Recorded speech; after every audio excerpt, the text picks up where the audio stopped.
back to Seven Anubis Farms, folks. Thanks for joining us for another episode.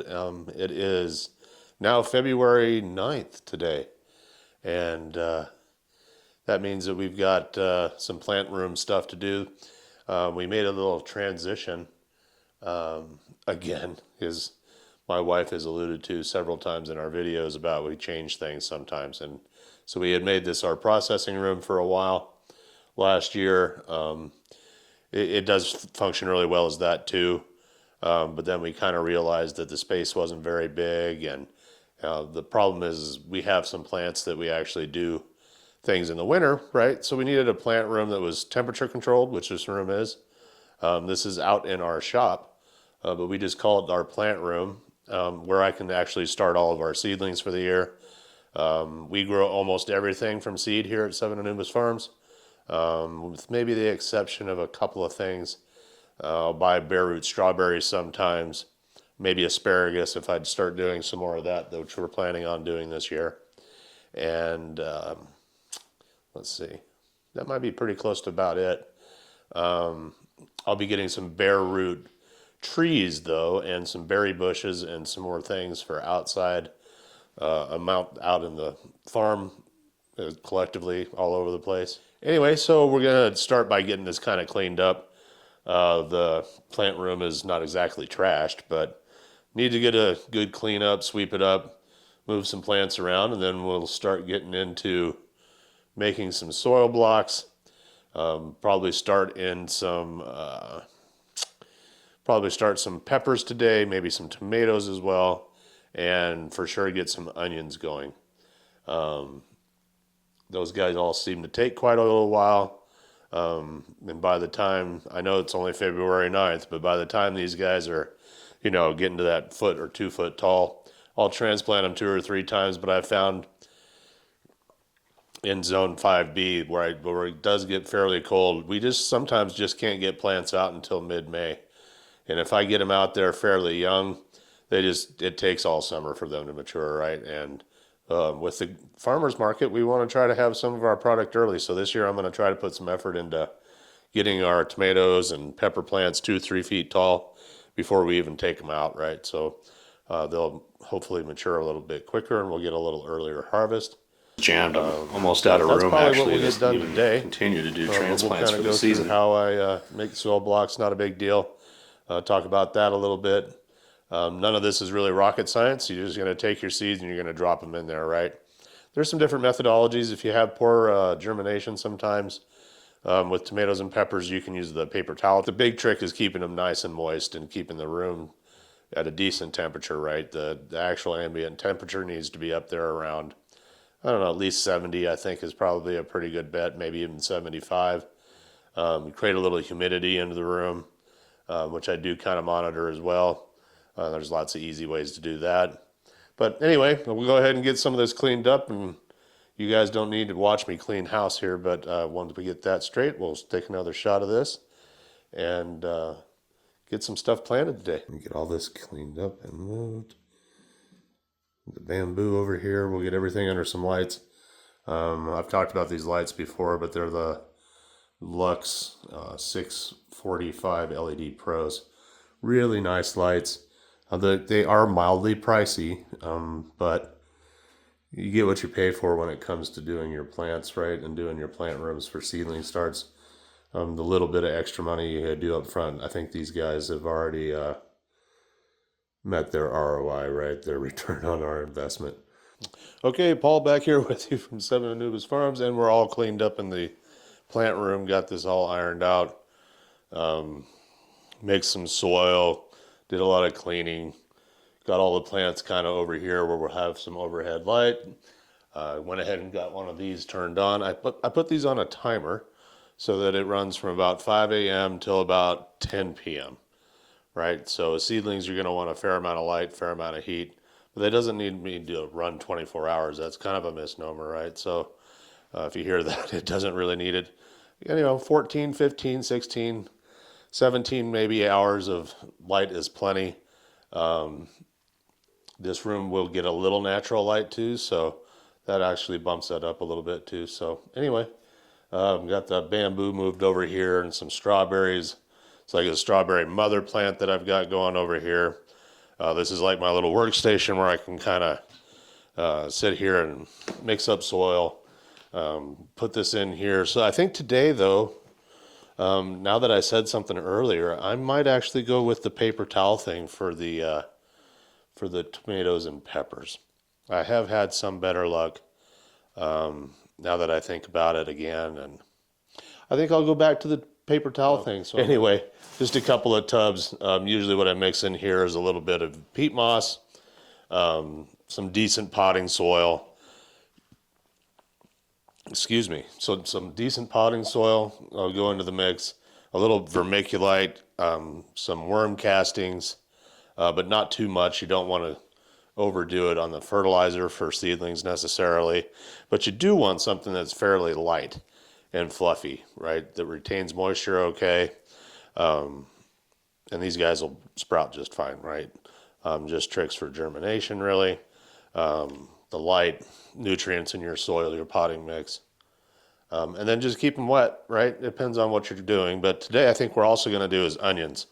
Onions, we won't need a soil block in. You're just going to want a decent tray. We'll get that filled up, and you sprinkle some onions on there, and away you go. But we'll show that here in a minute. But yeah, plant room clean. All right, so we're going to get into planting these onions. And put a little water in with the soil mix, just because you don't want to necessarily be too dry. It doesn't need to be sopping wet either, just moist. These little clear Rubbermaid tubs actually work really well for this. And doing a little bit at a time, you can kind of work the soil a little bit, get a little moisture. You'll kind of feel how it is. They say that, you want to be able to squeeze a drop out. That's kind of where you're at on a lot of this. I think we probably need just a little bit more. I'm going to guess this is roughly a gallon worth of water. But oh, it smells kind of nice. I don't know, maybe that's a farmer thing. Or a gardener thing. All right, so all we're going to do at this point is take our moist soil, and you're just going to put it straight into one of these. No holes. You don't really need to drain it.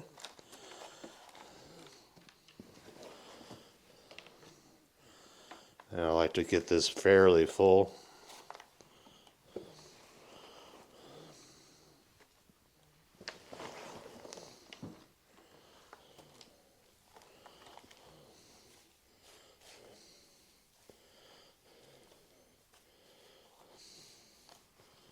Now, there's a couple ways you can do this as far as dropping the seeds in. You make little furrows, that's fine. You could also just as easily just kind of cast it around inside this tub. All right. It doesn't have to be perfect. If they get a little crowded, you can always thin them out later. I'd say probably at this stage you could probably be pretty safe putting them about an inch apart. So this time I think I will just make little rows. I've got this little tiny tool here. These usually come with seeds or little transplants sometimes. I just kind of hold on to them because they actually work really well for just making little rows. And it doesn't have to be too fancy. I don't know, keep them about an inch and a half apart or so. Standard planting tray. You probably get about 4 rows in here pretty good. And it doesn't matter if they're right up on the side too awful much, right? Just give it a little space from the edge. There you go. Now you probably maybe a little hard to see on camera, but there are little rows in here, and we'll just define those a little bit. Like I said, you could just kind of cast them around on here. I've done it both ways, and I don't know if you're trying to be frugal with your onion seeds, then maybe you'll want to do little rows and just take your time and put them in. But don't be skimpy on them either. Not every single seed may take, right? Sometimes I find myself like reseeding these sometimes. But we'll see. Within a couple of weeks, you'll be able to tell. It'll come up and look kind of like grass. All right, so I'm not in any real danger of running out of onions here, but I do only have 1 ounce, and I'm going to put in a lot of onions this year. So I'll take some of these out. For those of you who are new to onions, the seeds look a lot like this, little black nuggets. Right. We've had really good germination rate from the folks at Urban Farmer on these. Anyway, you're just going to kind of drop some in. Like I said, I kind of overseed usually, and you can thin them out just a little bit, how you like it once they all come up.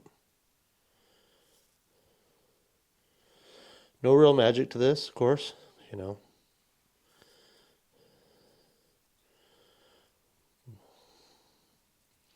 And they're kind of small, so if you get a couple extra to drop in, and you're not exactly an inch or two apart, like I said, just thin them out. This 1 ounce of seeds will probably do 4 or 5 of these trays at least, which is probably about the right amount of onions to be growing this year.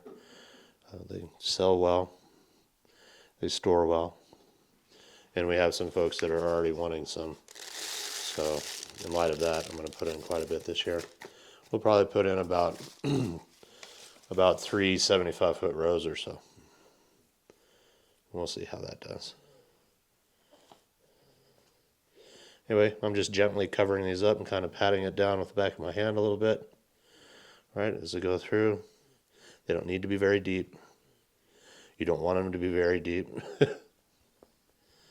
Just beneath the soil is perfectly fine for onion starts.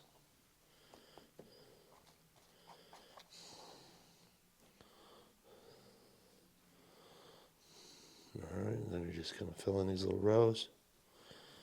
Cap it off, like I said, with just a little bit of soil. It doesn't have to be much. Onion seeds like to be warm, right? So right at being at the top is perfectly fine. And then they'll root all the way down in here. By the time they root to the bottom of this tray, they're probably fairly close to being just set out. They'll make a small shoot about like this with a little bulb on the bottom of it. Once they have those, you're good to go ahead and transplant them outside. But you got to wait for the right time. It needs to be warm. Soil needs to be 65, 70 degrees probably at least. And then make sure you're putting them in full sun. So now we'll just take this over here and we'll put it under our light, and I'll just come out every couple 3 days and make sure that they're moist but not super soggy. You don't want them, like I said, there's no holes in the bottom of those, so you don't want to overwater, but you'll see once it starts to dry out, just give them a drink.